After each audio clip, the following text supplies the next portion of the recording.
Ай, гэлц ер нь хамаг юм тайлбарлаад өгч гэж бодлоо. Ер нь хүний бие өнгөлөг, гондоо, тарган туранхаа ямар байх вэ гэдэг нь амрууга хийж байгаа хоол хүнснээс цэвэр хамааралтай.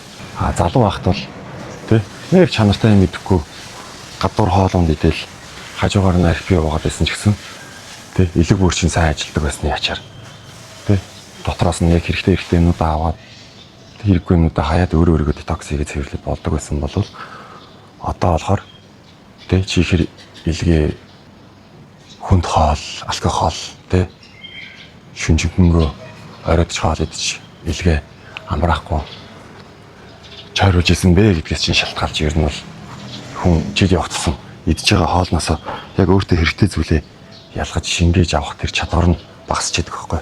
Тэр нь багасаад ирэхээр идээд угаасаа яг хангалттай эзнийхээ дайны яг тэр авах ёстой зүйлээ яг авч чадахгүй болохоор хүн өлсөд идэх яг хангалттай хэмжээнд уурга авахгүй шүү дээ. Тийм учраас хүн нэг өлсөд идээд идэг илгний чинь тэр чадвар муу болсон учраас яг хангалттай хэмжээнд уурга авч чадахгүй байгаа учраас үлээ ховдөг юм шиг нэг идэл идэг. Эсвэл ерөөсөө нөгөө нэг юм таргалж чаддаг хүмүүс шүү дээ. Жин нэмдэггүй. Тийм хүмүүс ч бас яг адилхан байна.